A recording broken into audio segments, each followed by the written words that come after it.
Ketika tanah air semakin dirundung kegelisahan dan api perjuangan belum juga padam, sejarah pun membuka babak baru dalam hidup Sudirman. Dari ruang-ruang kelas Muhammadiyah yang sunyi dan bersahaja, ia melangkah ke dunia yang berbeda, barak-barak pelatihan tentara bentukan Jepang, peta, pembela tanah air.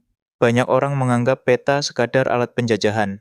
Tapi bagi Sudirman, ini adalah peluang, kesempatan untuk belajar strategi perang, disiplin militer, dan memahami kekuatan organisasi.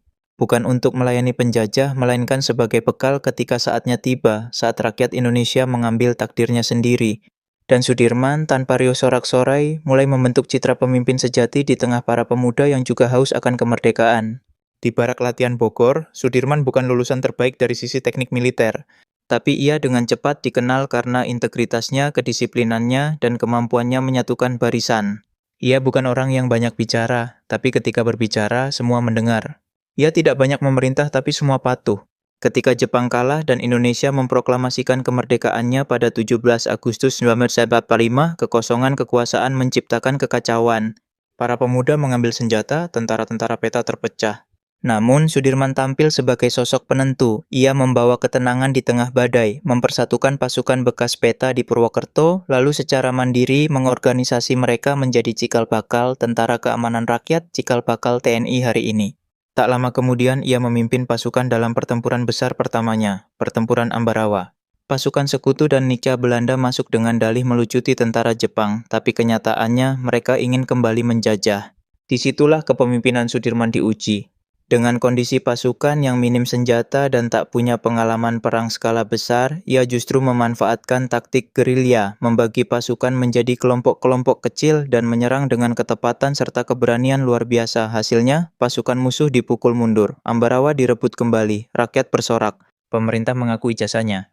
Dan pada usia yang masih sangat muda, hanya 29 tahun, Sudirman diangkat menjadi Panglima Besar Tentara Republik Indonesia. Tapi pengangkatan itu bukan kebanggaan baginya. Ia tidak mengenakan pangkat sebagai simbol kuasa. Ia tetap hidup sederhana, bahkan ketika bisa mendapatkan lebih. Ia tidak menjadikan jabatan sebagai jarak dari rakyat, tetapi jembatan untuk menyatu dengan mereka. Ia tetap berjalan kaki bersama prajuritnya, tidur di tanah, makan seadanya, dan berbagi nasib dalam derap langkah perjuangan.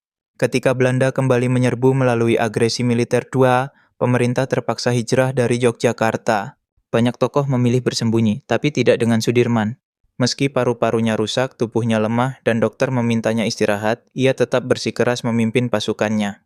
Dengan ditandu, ia masuk hutan, menembus lereng gunung, menantang dingin dan bahaya. Gerilya menjadi jalannya, rakyat menjadi bentengnya. Ia tidak hanya mempertahankan wilayah, ia mempertahankan semangat bangsa. Di masa-masa itu, Sudirman bukan hanya seorang panglima, ia menjadi simbol bahwa selama masih ada yang mau berjuang, Indonesia tidak pernah benar-benar kalah. Dan hingga akhir hayatnya, ia tidak pernah berhenti memperjuangkan kemerdekaan, bukan hanya dari penjajahan, tetapi juga dari keserakahan, ketidakadilan, dan kepalsuan dalam kekuasaan. Ia wafat di usia 34 tahun, usia muda yang singkat, tapi dengan jejak perjuangan yang abadi.